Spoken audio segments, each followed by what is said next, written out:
Bapa. Kami berikan kemuliaan, hormat dan kuasa hanya kepada Engkau. Junjungan kami, Raja kami, Allah kami, Yesus Kristus Tuhan yang hebat, yang luar biasa, mengasihi dan mencintai kami. Biarlah malam hari ini Kau dilayakkan Tuhan di dalam pujian dan penyembahan kami. Engkau disenangkan Tuhan, dan jikalau Tuhan disenangkan, mujizat Allah dinyatakan di tempat ini. Kuasa mengalir di tempat ini. Bahkan ada pemulihan, ada kuasa yang menyembuhkan di tempat ini. Tuhan, terima kasih. Hamba-Mu tidak ada apa-apa dan tidak ada apa-apanya tanpa kuasa Roh Kudus. Hamba-Mu hanya alat di tangan-Mu.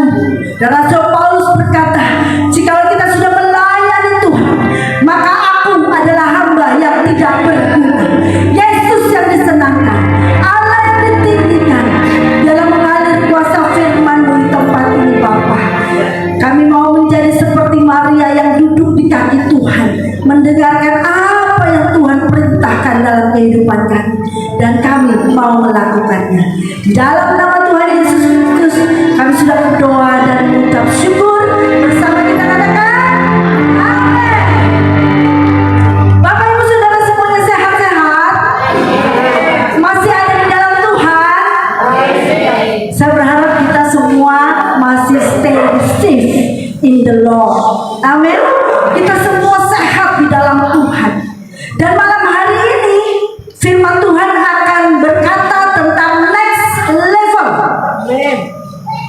Apapun keadaan kita, apapun situasi kita hari-hari ini di tahun 2024 ini, Tuhan bisa memakai apapun dalam kehidupan kita untuk mendatangkan kebaikan. Amin. Bahkan penderitaan kita, kesulitan kita, penyakit kita, Tuhan bisa pakai untuk mendatangkan kemuliaan bagi nama Tuhan. Amin. Bapak Ibu Saudara, tujuannya apa sih? Ada persoalan, ada masalah, ada tantangan, ada rintangan, ada penderitaan. Tujuannya apa dalam kehidupan kita? Tujuannya supaya kita naik level. Benar nggak? Tujuannya supaya kita mengerti bahwa Tuhan Yesus tidak pernah meninggalkan kita. Tujuannya supaya apa? Supaya kita punya pengharapan kepada Tuhan. Kiri kanan muka belakang mentok masih ada Yesus yang tolong kita. Karena Dia Allah yang Maha, Allah yang tidak pernah meninggalkan kita. Supaya kita lebih lagi next level pembaharuan iman kita, bertumbuh, berakar, berbuah di dalam Tuhan. Kita mengerti siapa Tuhan dalam segala penderitaan, dalam segala kesulitan, dalam segala kesakitan kita. Kita bisa mengerti, kita bisa tahu siapa Yesus yang hebat di dalam kehidupan kita. Sebab Dia berbicara tentang next level, berbicara tentang naik kelas. Itu harus ada pertumbuhan, harus ada perkembangan, harus ada perbedaan dari hari yang kemarin. Benar nggak? Secara jasmani kita bertumbuh dari bayi, batita, balita, teens, youth, dewasa muda, tua, innalillahi wa inna ilaihi raji'un. Kita berpulang ke rumah Bapa di surga. Begitupun kalau kita bersekolah. Bersekolah itu ada jenjangnya. Dari TK, SD, SMP, SMA, perguruan tinggi. Setelah itu kita menikah, kita dapat jabatan mungkin di pekerjaan kita. Semua itu ada jenjangnya Bapak Ibu Saudara. Jadi kita nggak tahu kan, kita udah umur 30 tahun, kita sudah kumisan, tapi kita senang pakai baju SD. Ada nggak yang begitu? Senang banget pakai baju merah putih. Waduh, saya masih kelas 6 SD, umur udah 30 tahun. Hah? Kira-kira gimana saudara? Mungkin dia bertumbuh, tetapi mentalnya nggak bertumbuh, sakit. Atau mungkin ada orang yang umur 25 tahun masih bawa dot. Oh, enak loh. Enak loh. Atau masih ngepen. Ada nggak kira-kira?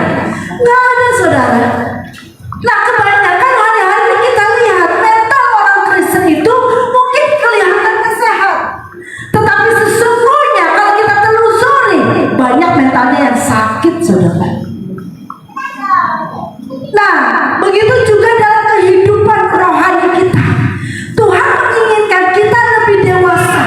Tuhan menginginkan kita bertumbuh, next level, lebih tinggi lagi, merubah sikap kita, lebih baik lagi, merubah karakter kita, merubah cara berpikir kita, merubah cara berbicara kita. Semakin hari semakin bertumbuh secara kronologis. Kalau dalam bahasa teologis itu ada 3 waktu. Waktu secara kronos itu yang doa pagi, pasti tahu. Waktu secara kronos, makanya ada kronologi. Waktu secara kairos, waktu secara aion, hidup di dalam kekekalan. Nah, 3 waktu itu sebenarnya harus kita hidupi dalam kehidupan kita supaya kita mengerti kehendak Tuhan. Kita mengerti bahwa seperti Roma 12 ayat yang kedua dikatakan, janganlah kamu menjadi serupa seperti dunia ini, tetapi berubahlah oleh pembaharuan budimu, sehingga kamu tahu kehendak Tuhan. Ayo perhatikan saya, sehingga kamu kehendak Tuhan, mengerti kehendak Tuhan, apa yang baik, apa yang berkenan kepada Tuhan, next level lagi, apa yang sempurna. Nah, Tuhan menginginkan kita seperti itu, dewasa di dalam iman, dewasa di dalam rohani kita. Sebab seringkali kita lihat kekristenan kita udah 30 tahun, tetapi mental kita masih baik, rohani, masih anak-anak, bahasa teologisnya masih tenon, masih anak-anak yang cengeng, sedikit-sedikit ngambek, dinasehatin marah, sedikit-sedikit lari dari pelayanan, sedikit-sedikit dinasehatin udah gak datang-datang lagi, sedikit-sedikit kecewa, sedikit-sedikit putus asa. Sebenarnya kita bertolak belakang dengan sifat dan karakternya Kristus. Kristus Yesus itu sedikit-sedikit berdoa, sedikit-sedikit memberi, sedikit-sedikit mengampuni, sedikit-sedikit melayani, sedikit-sedikit buat mujizat. Kalau kita sedikit memberi, sedikit mengampuni, sedikit-sedikit marah, sedikit-sedikit kecewa, sedikit-sedikit lari dari kenyataan, sedikit-sedikit mau bunuh diri, sedikit-sedikit putus asa. Kita seringkali begitu. Mental kita masih mental baik, mental anak-anak yang sedikit memberi. Orang yang sehat rohani kemarin di dalam doa pagi, makanya ini yang menjadi konsentrasi saya, supaya kenapa ada doa pagi, supaya saya memberikan gebrakan, tuntunan pimpinan, supaya semakin bertumbuh, semakin mengerti siapa Kristus, semakin next level kita hidup di dalam keimanan kita. Karena menjadi orang Kristen, Bapak Ibu Saudara dengar, menjadi orang Kristen itu bukan sekedar agama. Menjadi orang Kristen itu artinya pengikut Yesus. Pada abad yang pertama, orang-orang yang mengikuti, sebenarnya nama Kristen itu bukan agama. Nama Kristen itu julukan orang yang mengikuti Yesus. Dulu pada abad pertama itu orang menyembah dewa-dewanya mereka, menyembah berhala. Ada satu aliran yang luar biasa, sikapnya, gayanya, kasihnya, pengampunannya, kebersamaannya, saling memberinya. Mereka lihat wah ini berbeda. Akhirnya mereka menjuluki Kristen. Itu bukan agama. Kristen itu pengikut Yesus, mengikuti gaya Yesus, mengikuti pola pikir Yesus, mengikuti cara Yesus, mengikuti pembelajaran Yesus yang ajarkan kepada mereka. Kekristenan juga bukan seperti seperti jalan di tempat. Kekristenan itu harus terus bertumbuh. Kekristenan itu harus belajar. Kekristenan itu harus mengikuti pembelajaran, pendalaman Alkitab. Ada yang namanya saya pengikut Yesus, ada yang namanya seminar hidup di dalam roh, ada yang namanya pembelajaran Alkitab. Sehingga kekristenan gereja, yang penting tidak berbuat jahat sama orang, yang penting saya mau melakukan firman Tuhan aja ya, sekalipun salah-salah. Tidak seperti itu, saudara. Dan mengikuti Yesus juga bukan seperti jalan di tempat, bukan seperti berjalan di garis linear, lurus saja. Pokoknya ke gereja, yang penting melayani, yang penting ada ibadah jalan, pokoknya apapun kita lakukan. Dia seperti berjalan di tempat atau berjalan di dalam garis linear itu. Nah, Bapak Ibu Saudara yang dikasih dalam Tuhan, menjadi orang Kristen artinya pengikut Yesus. Jadi bukan hanya sekedar agama. Dan Kristen itu tidak menyelamatkan. Yang menyelamatkan adalah bagaimana karakter kita setiap hari naik level, setiap hari berubah, sikap kita semakin hari semakin baik, kita semakin mengerti siapa Yesus di dalam hidup kita. Jadi bukan hanya beragama, agama tidak menyelamatkan.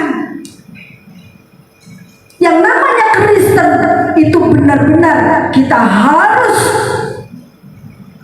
mengikuti cara hidup Yesus.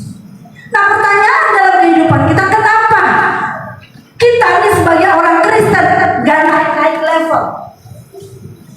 Kenapa kita menjadi orang Kristen enggak naik kelas?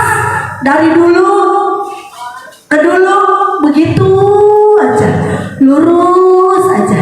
Dari dulu membenci, tahun 2023 masih membenci. Dari dulu melihat orang yang gak suka buang muka, ini udah 2023 bos, masih buang muka. Aduh, nanti dipungut sama malaikat Tuhan, nggak dibalikin lagi.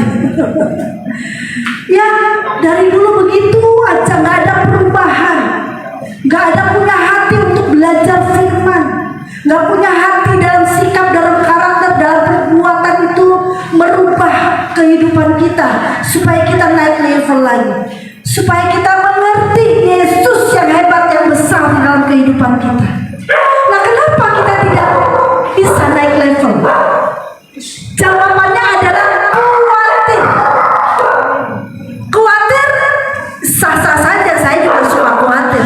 Tetapi kalau khawatiran terus, kekhawatiran jadi akhirnya kalau khawatir dikit-dikit khawatir, dikit-dikit khawatir, dikit-dikit khawatir. Nah, itu kekhawatiran yang tidak boleh. Karena kekhawatiran itu membuat kita tuh up and down dalam hidup kita. Naik lagi, turun lagi, jatuh lagi, bangun lagi. Khawatir dengan hidup. Nanti kita lihat. Jadi kekhawatiran ini yang akan merusak mentalitas kerohanian kita. Jadi Kristen tobat lagi, kumat lagi, naik lagi, turun lagi, bangkit lagi, jatuh lagi, muter-muter seperti bangsa Israel di padang gurun, nggak naik kelas, muter-muter aja. Nah, Bapak Ibu Saudara dikasih, ada seorang ibu yang telepon sama saya, Bu Yohana, saya nih orangnya khawatiran kenapa Bu? Saya bilang, iya, saya punya 2 anak laki-laki. Saya takut ketika mereka nanti berumah tangga, dia nanti gak sayang lagi sama saya. Kalau saya dapat mantunya baik, kalau enggak, dia nanti gak sayang saya, Bu. Oh, begitu ya, Bu. Terus anak ibu udah pacaran belum? Ya, anak belum pacaran. Terus anak ibu umur berapa nih ada di samping saya? Umurnya baru 10 tahun dan 12 tahun. Ya, elah capek deh. Saya bilang, terus bagaimana, Bu? Iya, saya khawatiran aja nanti anak saya nggak bisa sayang sama saya. Nah, Bapak Ibu Saudara, inilah yang seringkali menjadi kendala dalam kehidupan kita. Jauh sekali yang belum tentu itu terjadi dalam kehidupan kita udah kita pikirin, padahal masih 20 tahun, 15 tahun lagi. Tapi kita udah pikirin. Atau mungkin yang udah berlalu, yang lalu biarlah berlalu, biarlah yang baru datang. Tapi masih dipikirin aja, pikirin sakit hatinya orang sama saya, pikiran omongannya orang sama saya, dipikirin, oh saya pernah ditipu tuh sama ibu itu, oh saya pernah disakitin tuh sama ibu itu, dipikirin.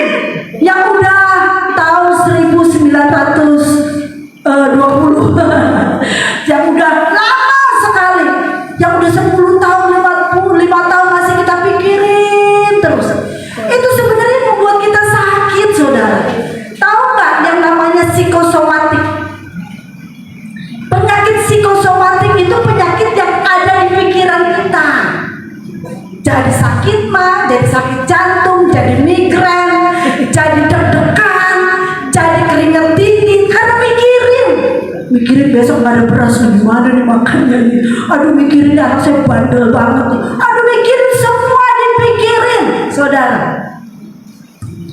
Jadi kekhawatiran kita karena pikiran kita itu terjadi, makanya iman kita lemah. Kita tidak pernah naik level, iman kita rapuh, nggak bertumbuh rohani kita.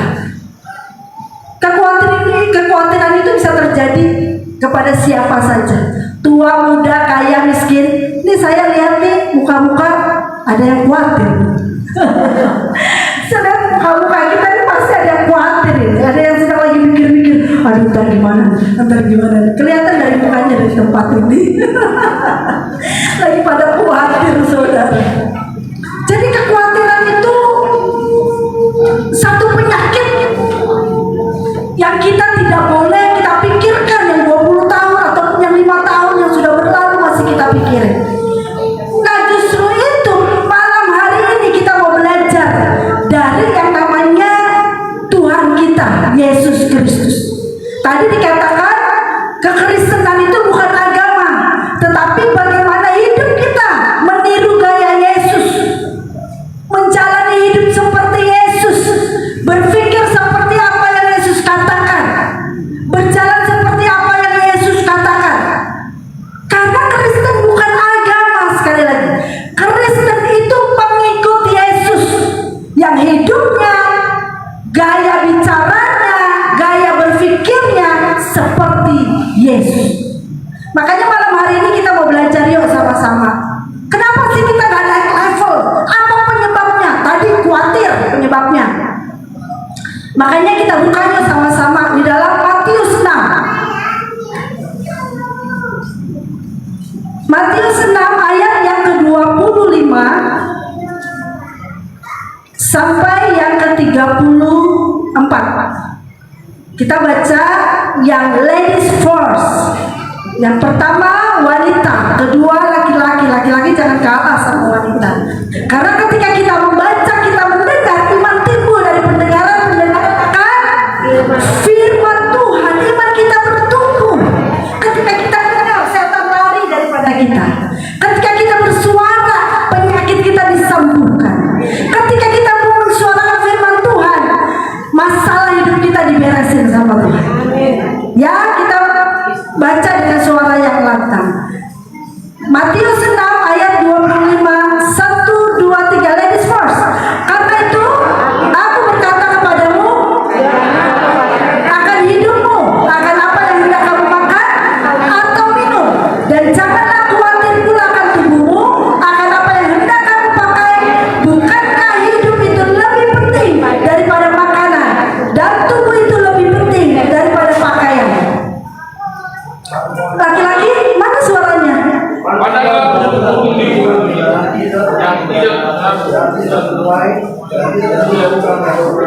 Ayo laki-laki, mana nih suaranya? Ketenggelam.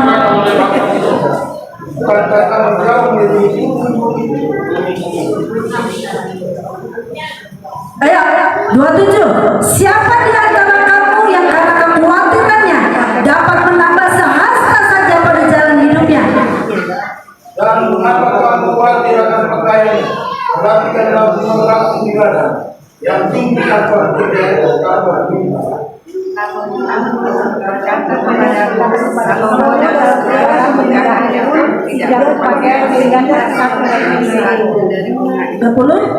Dan jika demikian, kalau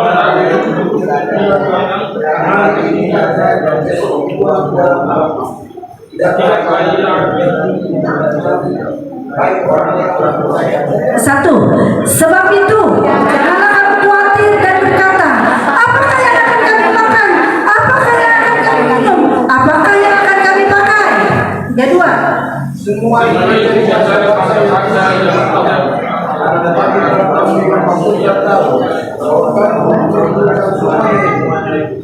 tetapi carilah dahulu kerajaan Allah dan kebenarannya, maka semuanya itu akan ditambahkan kepadamu. Bersama, sebab itu jangan khawatir esok, karena hari esok mempunyai kesusahannya sendiri.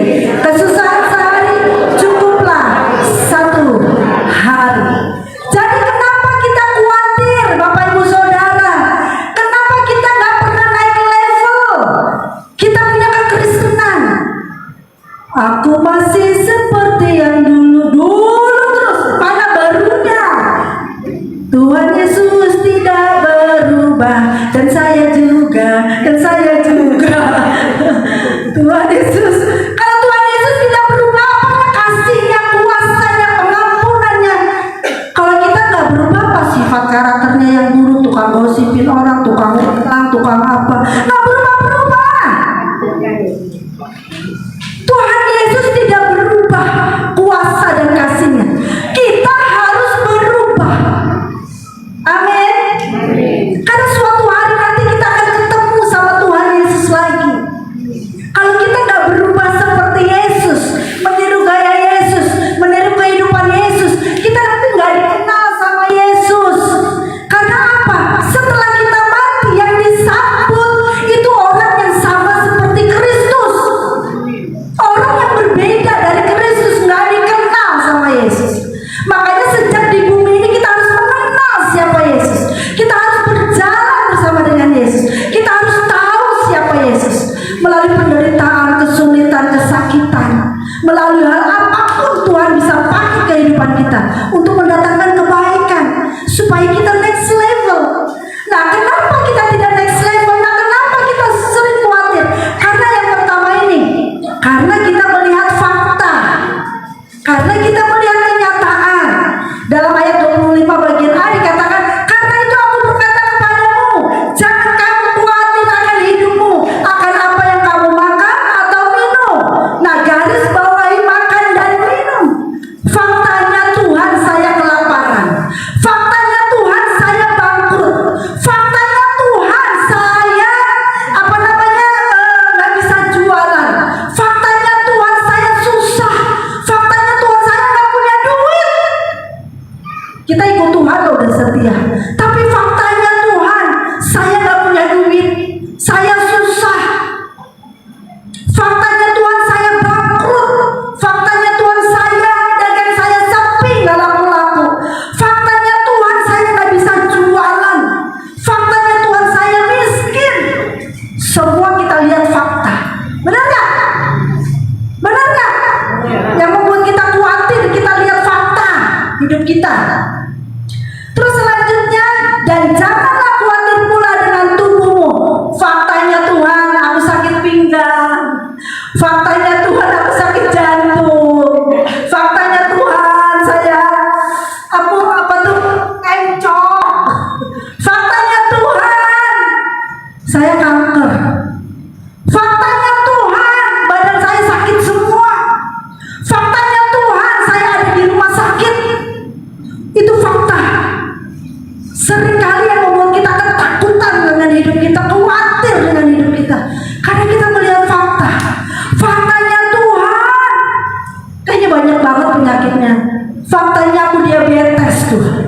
Faktanya Tuhan aku jantung. Faktanya Tuhan aku darah tinggi. Faktanya minum obat terus Tuhan seumur hidup. Karena kita bosan dengan hidup, karena melihat fakta yang kita jalani. Selanjutnya dikatakan akan, masih ayat 25, akan apa yang hendak kamu pakai. Faktanya Tuhan aku masih ngontrak. Faktanya Tuhan aku gak punya rumah. Faktanya Tuhan aku masih tinggal di mes, gak punya rumah. Faktanya Tuhan aku gak bisa beli baju, anak-anakku gak bisa beli baju. Ini mau lebaran. Biasanya orang udah sibuk ya, biar orang Kristen juga mau baju baru. Itu semua faktanya. Saya nggak bisa beli apa-apa, Tuhan, faktanya. Padahal Tuhan udah berkata, jangan khawatir tentang apa yang kamu makan, tentang tubuhmu, tentang apa yang kamu pakai. Di ayat yang ke-33 dikatakan, semuanya itu dicari bangsa-bangsa yang tidak mengenal akan Allah. Coba mari kita komparasikan dengan firman Tuhan. Kalau kita rajin membaca firman Tuhan, pasti kita tahu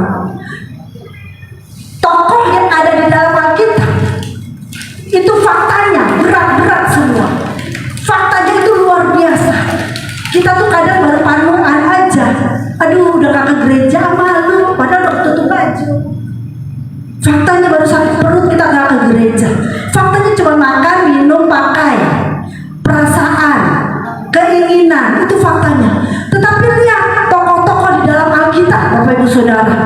Kita lihat Musa. Pada waktu Musa membawa bangsa Israel keluar dari tanah Mesir, dia membawa jutaan, sekitar 2 juta orang. Firaun tidak mau melepaskannya. Sekarang Firaun banyak melihat mujizat. 10 tulah sudah dikeluarkan sama Tuhan. Tetapi pada waktu dikeluarkan bangsa Israel dari tanah Mesir, Firaun gak mau mengeluarkan mereka. Pada akhirnya Firaun mengejar Musa dengan bangsa Israel dengan 600 kuda, pasukan kuda yang hebat. Termasuk Firaun ada di dalam. Dia kejar, saudara. Apa yang dialami Musa? Musa itu menghadapi fakta loh ini. Ini bukan ini apa namanya, sejarah mencatat. Ini memang bukan dongeng, tetapi fakta. Musa menghadapi laut Teberau yang begitu besar, laut merah yang begitu luas. Siapa yang dari Israel? Musa menghadapi gunung batu. Kalau kita ke Petra, itu gunung batunya tinggi-tinggi, saudara. Musa menghadapi 600 pasukan kuda. Mau kemana dia lari? Musa menghadapi fakta yang begitu berat. Musa menghadapi masalah yang begitu berat. Kita lihat Abraham. Abraham bertahun-tahun merindukan anak, sampai umur 100 tahun, 90 tahun baru dikasih anak. Bertahun-tahun dia menantikan anak. Tetapi pada waktu dikasih anak, Tuhan minta lagi anaknya Ishak untuk disembelih, untuk dipersembahkan kepada Tuhan. Itu masalah nggak? Coba Bapak Ibu Saudara suruh sembelih anaknya sendiri. Mau nggak? Wah, ini luar biasa loh. Mau dipotong anaknya, pisau berarti sudah ada, kayu bakar sudah ada. Mana dombanya? Kata anaknya. Waduh, itu hati bapaknya kalau bukan karena Tuhan yang suruh. Mau disembelih loh anak satu-satunya yang dinantikan begitu lama. Masalah berat gak? Itu fakta gak? Itu fakta sejarah loh. Ini bukan dongeng. Bukan seperti yang lain. Pergi ke surga ketika yang ke-7 pakai borak. Susah itu. Tapi ini fakta. Abraham persembahkan anak Ishak harus disembelih. Faktanya Ayub, lihat persoalan Ayub berat gak? 10 anaknya seketika mati. Kekayaan hartanya tiba-tiba habis terbakar. Tubuhnya borok yang parah, sampai dia menggaruk aja pakai beling. Bayangin saudara, istrinya meninggalkannya, sahabat itu menyalahkannya. Sakit hati gak? Itu fakta yang berat gak? Kita ini baru ditegur orang. Kita bukan masalah yang berat, saudara. Cuma makan dan pakai. Kalau kita lihat lagi Stefanus dirajam dengan batu sampai mati. Tetapi kita lihat semua tokoh-tokoh dalam Alkitab, ada yang jadi gila nggak? Ada yang tinggalin Tuhan nggak? Tuhan sanggup menolong nggak? Apalagi kita. Dalam kelemahan mula kuasa Tuhan bekerja. Amin. Tuhan sanggup buat mujizat. Tuhan membelah lautan yang gak mungkin, yang mustahil bagi manusia. Bagi Allah tidak ada yang mustahil. Amin. Apapun masalah kita, bagi Allah kita tidak ada yang mustahil. Percaya, yakin dan terus berjalan di dalam kehendak dan rencana Tuhan. Amin. Gak ada yang mustahil bagi Tuhan. Abraham diselamatkan gak sama Tuhan? Apa anaknya benar dibunuh? Tuhan sudah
sebab itu jangan kita melihat fakta, tapi melihat Yesus yang besar dalam kehidupan. Orang yang berjalan sesuai dengan rencana kehendak Tuhan, mengerti Tuhan, tetap kuat di dalam Tuhan, tetap kuat di dalam setiap persoalan masalah hidup. Karena memang faktanya itu berat. Kekasih kita Ibu Martinus itu berat banget masalah. Anaknya dipanggil Tuhan, suami dipanggil Tuhan, mantunya dipanggil Tuhan. Sama seperti Naomi. Semua nothing tidak ada. Tetapi apakah dia menjadi gila? Karena dia memang kuat di dalam Tuhan. Orang yang berjalan bersama dengan Tuhan, mengerti Tuhan, didewasakan sama Tuhan, pasti mengucap syukur dalam segala hal. Karena Allah yang memberi, Allah yang mengambil, terpuji, terpujilah namanya. Ya Bapak Ibu Saudara, siapa kita yang Ibu Lona mungkin ditinggal suami, harus berjuang sendiri. Berat kalau kita lihat faktanya, kita nggak sanggup dengan hidup ini. Belum lagi kita dicibirin orang, mungkin kita dinating, tidak dipandang orang, kita diperlakukan tidak adil. Faktanya sakit, saudara.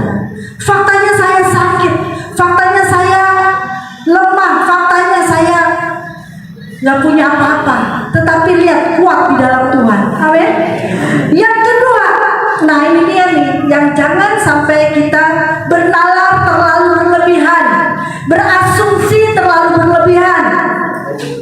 Di dalam ayat yang ke-34 dalam Matius 6, sebab itu janganlah kamu khawatir akan hari esok, karena hari esok mempunyai kesusahannya sendiri.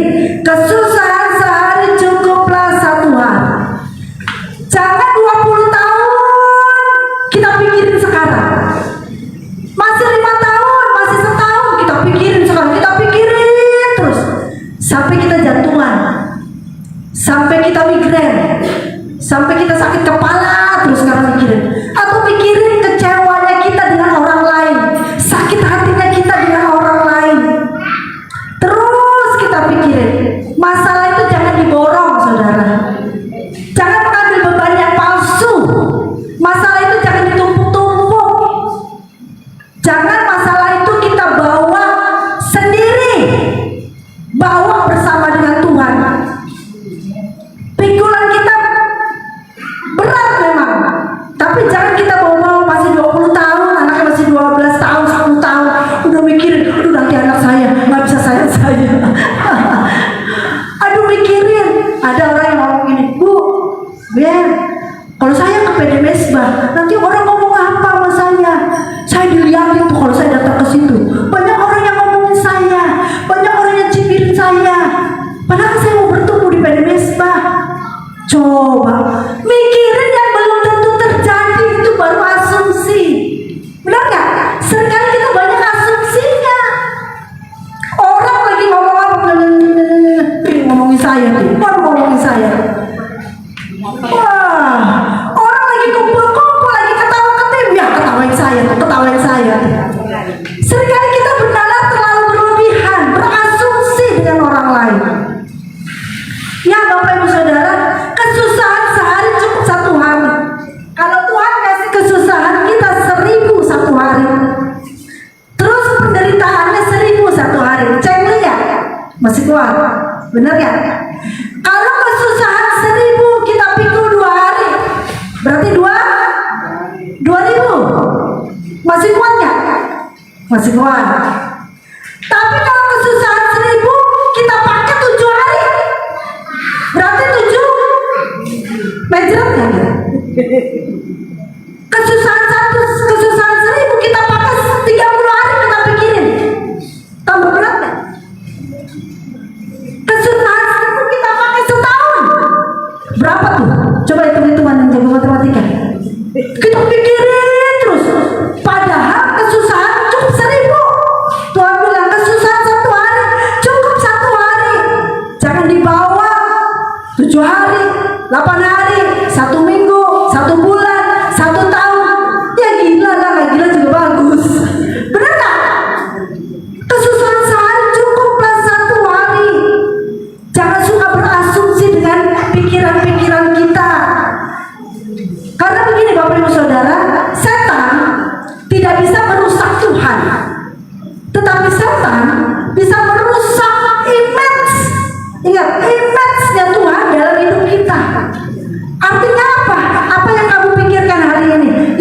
sakit gak sembuh-sembuh.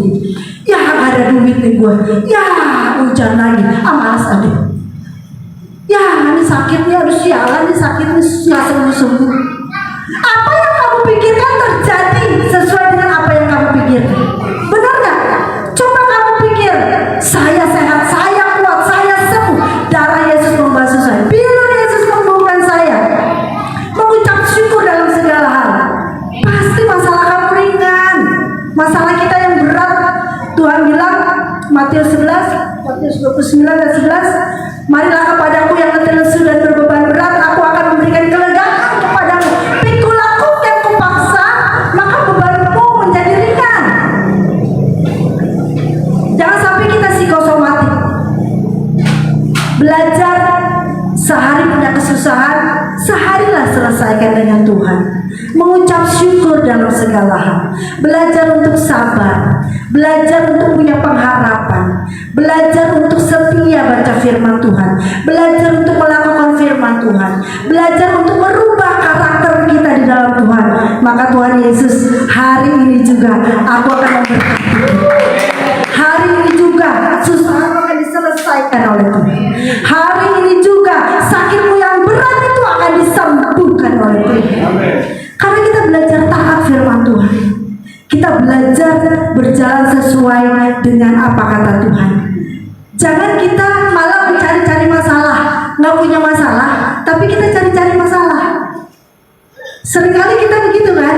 Kita cari-cari masalah, terus kita gede-gedein masalah. Padahal masalahnya kecil banget. Udah gede-gedein, tahu nggak Bu Yayan? Dia tuh kalau ngomong sama saya tuh padahal ngomongnya sedikit, tapi dia gede-gede. Dia tuh baru menyepakkan.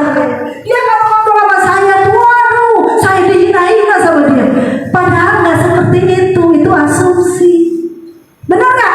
Seringkali kita begitu Pak. Ngaku ya. Dan bertobat. Karena Tuhan senang ketika kita diteprak, kita ditegur, tapi kita bertobat. Benar nggak? Jangan suka gede-gedein masalah. Jangan suka cari-cari masalah. Yang pada akhirnya kita sakit hati sendiri, saudara. Kita susah sendiri. Satu hari cukup satu hari. Jangan kita tarik beban yang palsu.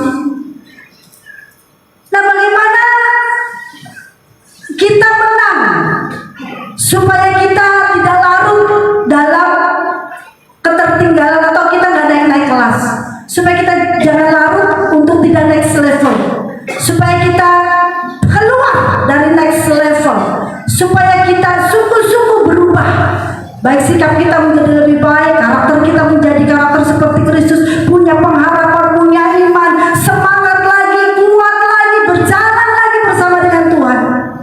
Bagaimana caranya? Saya ini kalau bawa firman senang menggali dari dalam. Jadi banyak ayat tidak menyelamatkan, tetapi firman Tuhan yang disampaikan, isi hati Tuhan disampaikan. Ada orang yang memang tertegur oleh firman Tuhan, maka itu kemuliaan bagi nama Tuhan. Itu yang Tuhan kehendaki, itu yang Tuhan senang. Ketika ini kayaknya biaya tegur saya, ini kayak firman Tuhan tegur saya. Semuanya melalui firman Tuhan. Dan kita mengeksegese, kita mencari titik temu, titik terang. Apa sih yang Tuhan mau dalam kehidupan kita? Nah, bagaimana supaya kita next level? Supaya kita sungguh-sungguh kuat lagi bersama dengan Tuhan di tengah badai masalah persoalan hidup kita. Yang pertama, sadari bahwa kita adalah anak Tuhan. Amin. Sadari bahwa kita adalah anak Tuhan. Baca ayat yang ke-32 bagian B. Lihat lagi tadi, jangan keluar dari firman Tuhan, karena saya mengekspos firman Tuhan ini. Saya belajar untuk supaya kita memahami apa yang Tuhan mau. Di ayat yang ke-32 bagian B dimulai dari kata akan. Akan tetapi, ayo baca bersama-sama. 1, 2, 3. Akan tetapi, Bapakmu yang di surga tahu bahwa kamu memerlukan semuanya. Sekali lagi. Akan tetapi, Bapakmu yang kompak supaya iblis kacir lagi. Supaya iblis kabur dari masalah. Supaya sakit disembuhkan, yang lemah dikuatkan. Bersama-sama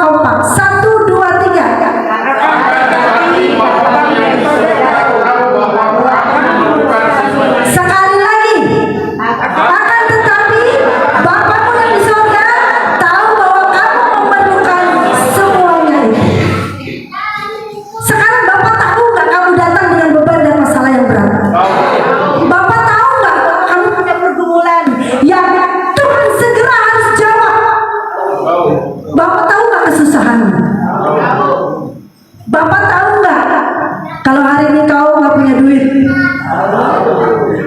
Bapak tahu nggak hari ini kalau kita lagi cari jodoh? Udah nikah ya di sini semuanya. Jadi kalau bapakmu yang di surga tahu, untuk apa kita khawatir? Benar nggak? Kita ini anaknya bapak. Bapak bertanggung jawab dalam kehidupan kita. Coba colek kiri kanannya, katakan, bapak tahu kesusahan. Kamu anak bapak. Kamu bukan anak tiri. Kamu anak bapak. Ya, bapak kita tahu. Kalau kita katakan bapak di sorga tahu, berarti kita anak, benar nggak? Bapak di sorga tahu. Kalau kamu memerlukan semuanya itu. Jadi untuk apa kita khawatir, benar nggak? Untuk apa kita susah? Ada lagu di dalam Mazmur 103 ayat 13. Seperti Bapa sayang anaknya, demikian Engkau mengasihiku. Kau jadikan biji matamu, Kau berikan semua yang ada padamu. Seperti Bapa sayang anaknya, demikianlah Kau menuntun langkahku. Hari depan indah Kau beri rancanganmu. Yang apa? Apakah Bapak kasih yang terburuk? Apakah Bapak kasih yang sisa? Apakah Bapak kasih yang tinggal sisa, tinggal sedikit lagi? Bapak kasih yang terbaik. Sekali lagi bersama-sama. Seperti Bapa sayang anaknya, demikianlah Engkau mengasihiku. Terus Kau jadikan biji mata Tuhan, matamu Kau berikan. Katakan dengan kesungguhan hati. Oh, Bapak mendengar. Seperti Bapa sayang anaknya, demikianlah Kau menuntun langkahku. Hari depan indah Kau beri rancanganmu. Yang apa? Yang terbaik bagiku. Rancanganmu yang terbaik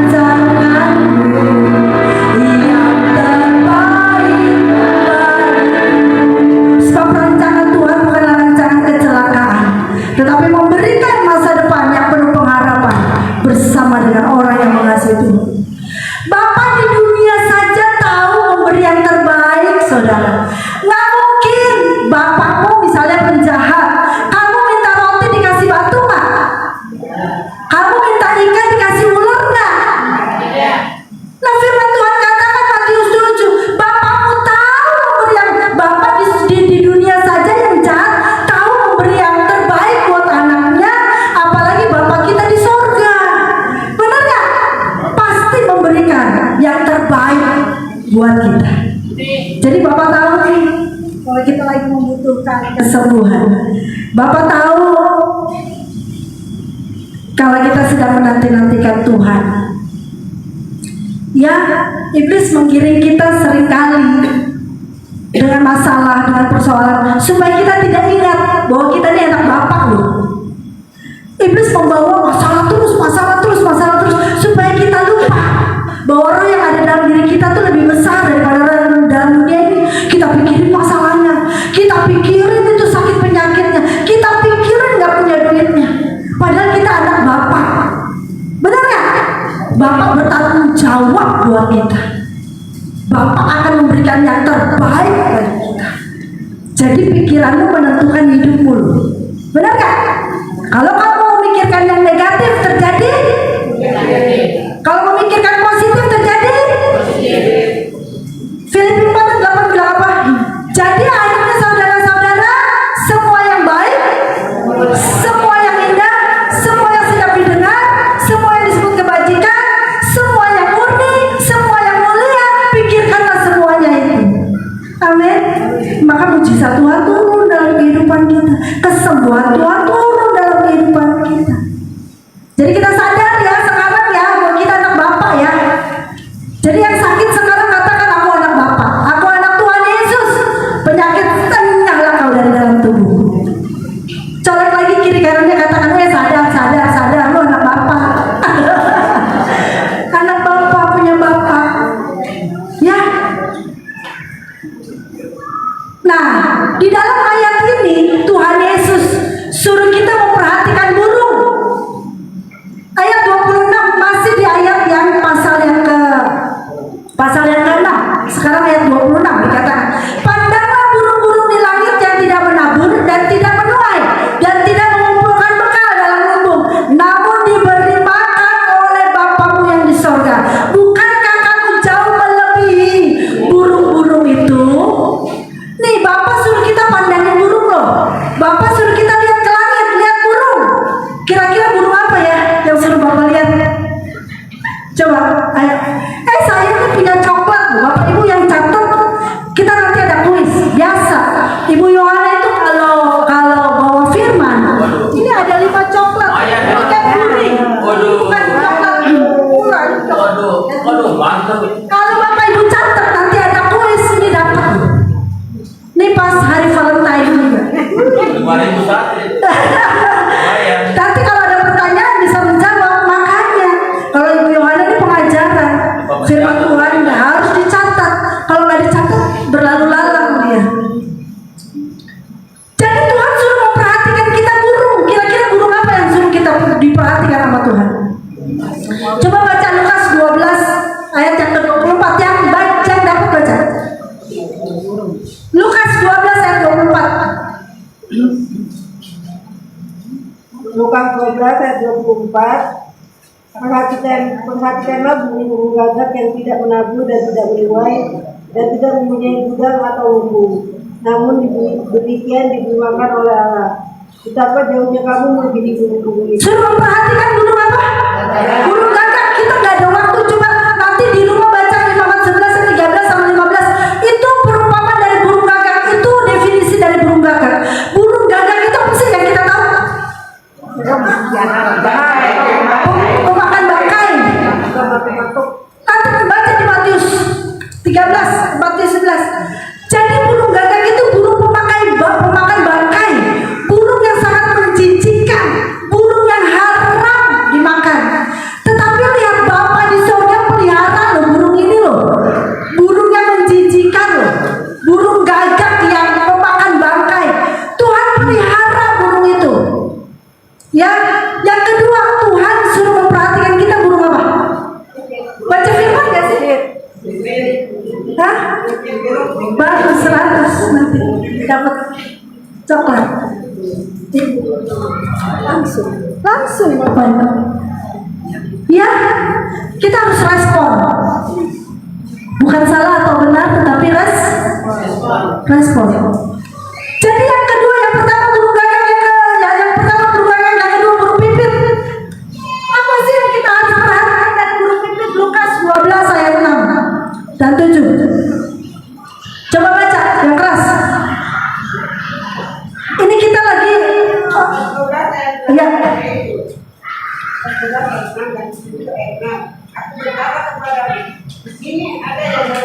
Lukas 12 ayat 6.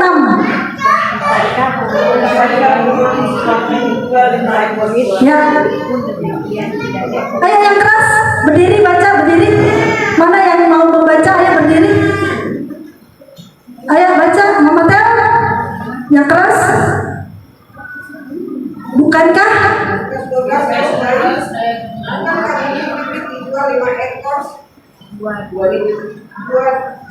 dua duit pun demikian bahkan kepalamu pun tertutup semuanya karena itu jangan lupa kamu itu berharga daripada banyak pipit.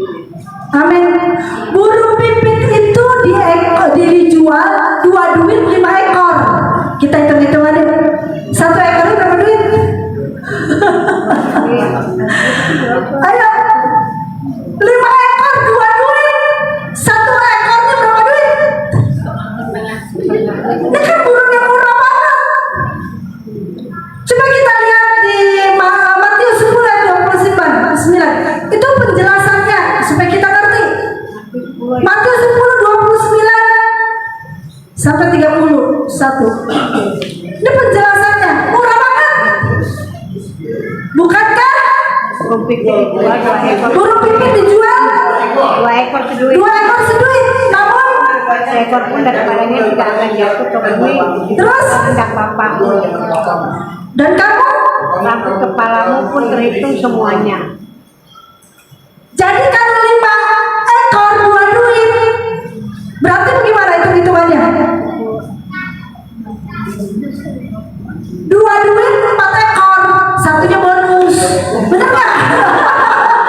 Saking murahnya itu burung pipit, bener nggak? Jadi 2 duit 4 ekor, di situ dikatakan 2 duit 5 ekor.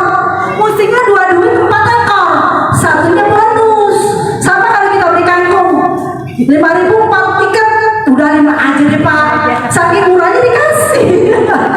Bonus, bener nggak? Coba kalau beli mobil 200 juta, dapat bonus nggak? Karena mahal, saudara. Ya, jadi burung pipit itu murah banget. Jadi Bapak Ibu Saudara, kita harus belajar. Burung yang haram, burung yang tidak diindahkan oleh bangsa Israel, burung yang menjijikan tapi dipelihara oleh Bapak. Burung pipit yang murah dipelihara oleh Bapakmu. Apalagi kita ini orang yang berharga di mata Tuhan, benar nggak? Kita ditebus oleh darah Kristus.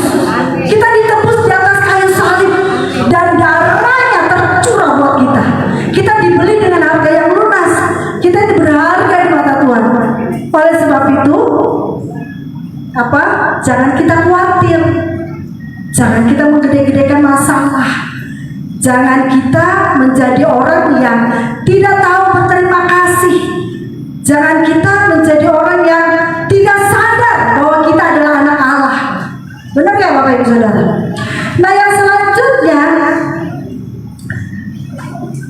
sadari bahwa kita tidak boleh khawatir. Karena khawatir tidak ada gunanya.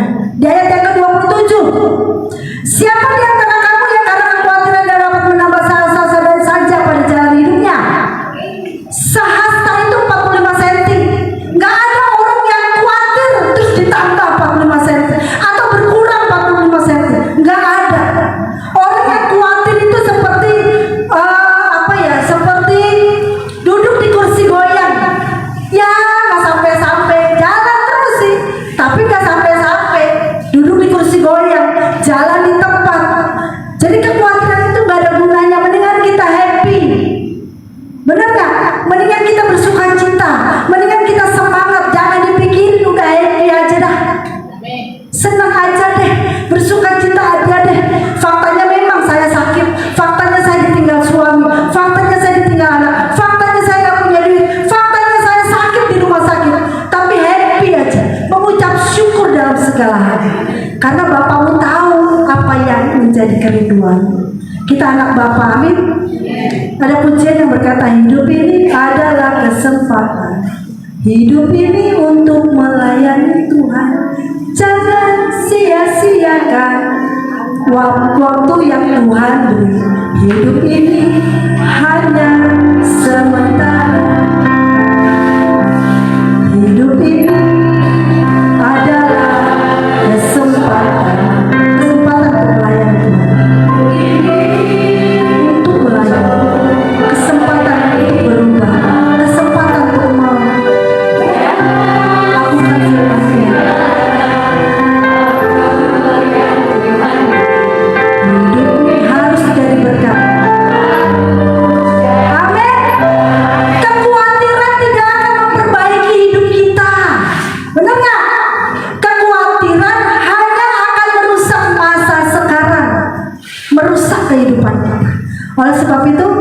Jangan kita khawatir berlebihan ya.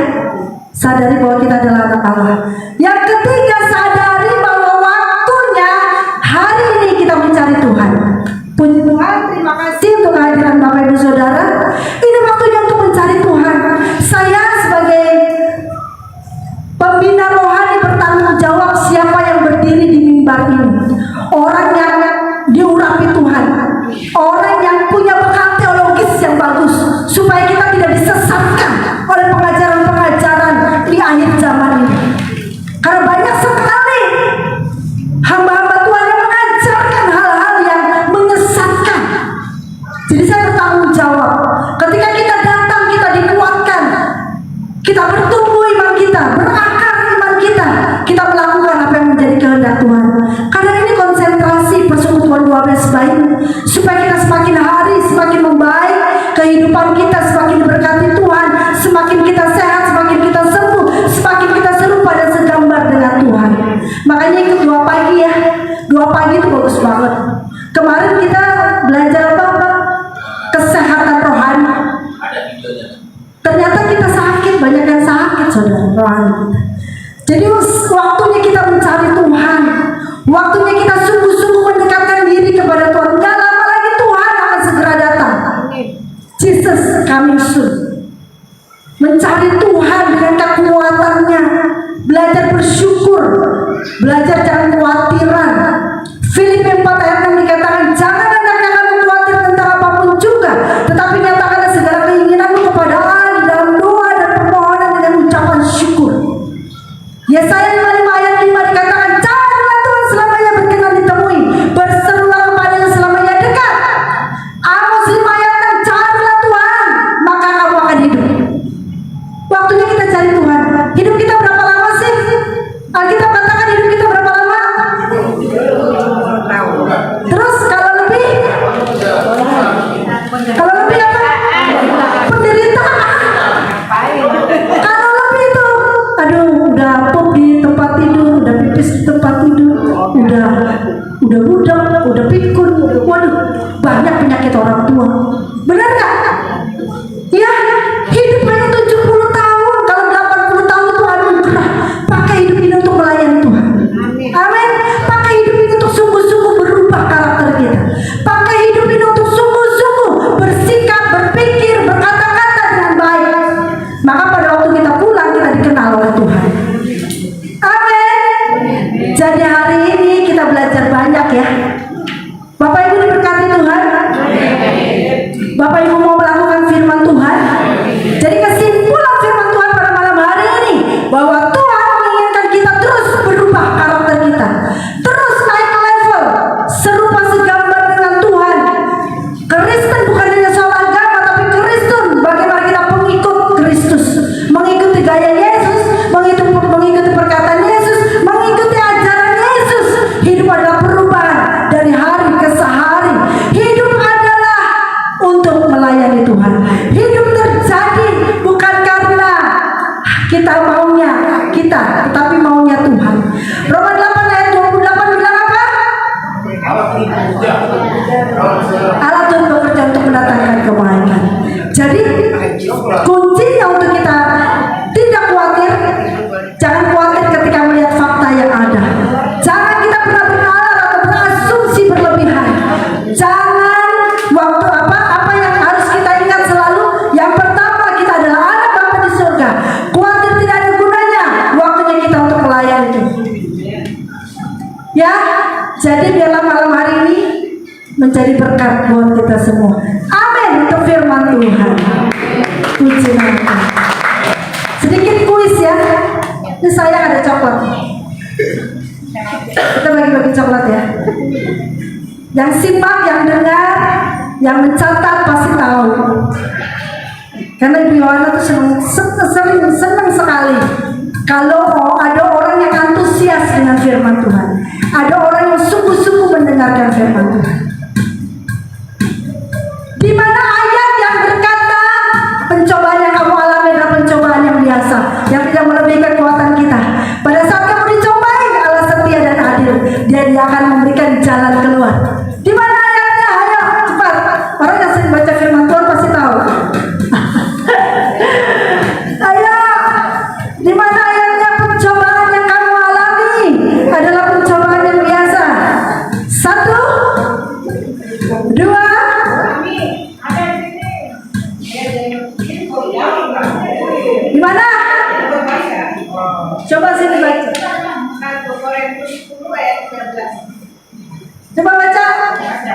percobaan yang kamu alami ya percobaan yang biasa yang tidak lagi kekuatan manusia. Karena dia dan karena itu dia tidak akan biarkan kamu dari orang Mari maju, dapat coklat. Yang kedua, kenapa kita tidak boleh khawatir? Ada 3 hal tadi.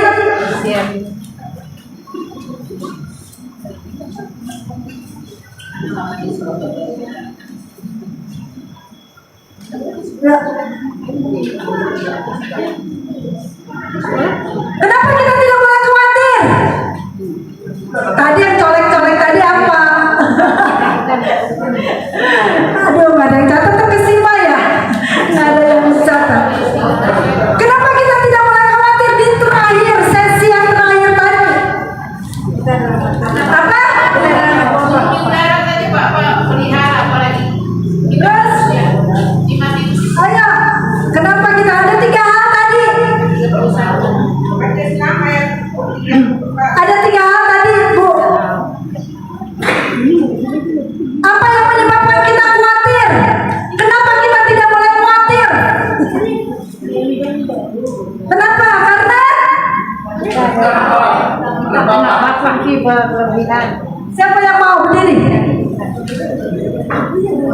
Yang ketiga, ayo ada yang mau berdiri? Sana. Karena kita titik-titik. Kedua, karena titik-titik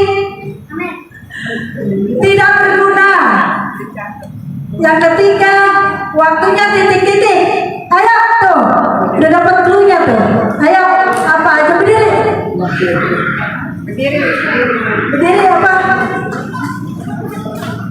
Yang pertama karena kita adalah anak bapak, yang kedua kita tidak boleh asumsi berlebihan, yang ketiga itu adalah waktu kita adalah waktu untuk mencari Tuhan. Wah, apa maju-maju? Apa? 5.001. Ya, Tuhan suruh kita pandang burung. Nah ini gampang nih. Burung apa yang Tuhan suruh pandang? Dan kenapa? Ayo berdiri, duluan. Berdiri bu, ya udah aja berdiri. Kenapa? burung gagak sama burung pipit. Burung gagak kenapa? Burung gagak kenapa? Terus burung pipit kenapa? Burung pipit kenapa tadi saya bilang? Murah. Ya. Kita harus pandang burung di udara. Burung gagak dan burung pipit. Burung gagak itu burung pemakan bangkai. Haram burungnya. Tapi itu aja dipelihara sama bapak. Burung pipit itu murah. 5 ekor 2 duit. Satunya bonus. Benar kan? Karena 1 ekor, 2 ekor seduit dikatakan. Selanjutnya 1 kali lagi nih.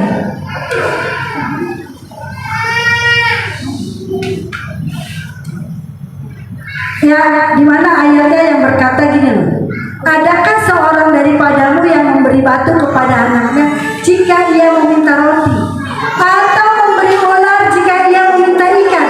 Bapak yang jahat aja tahu memberi yang baik kepada anaknya, apalagi Bapakmu di sorga, ia akan memberikan kepadamu apa yang kau ingin. Ayat 1 lagi, ayatnya di mana? Hah? Ayo, Matius 7-nya benar? Salah? Matius 7-nya benar? Ayo, satu lagi nih. Udah dapat udah. Yang lain. Ayo, terus. Salah. Matius 7 berapa? Matius 7 berapa terus? Ayat 9 sampai? Coba baca. Mintalah maka akan diberikan kepadamu secara Ayat 9. Tadi kamu udah ngomong ayat 9. adakah seorang daripadamu yang memberi batu kepada anaknya jika ia meminta roti, mau memberi ular jika ia minta ikan? Terus?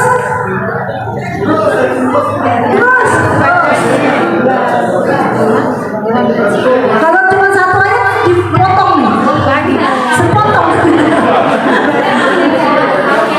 Ayo terus. Nah dipotong nih, sepotong lagi. Nah, oke maju terus. Ya oke ya sampai di sini. Ya. Ya mari kita berdoa. Bapak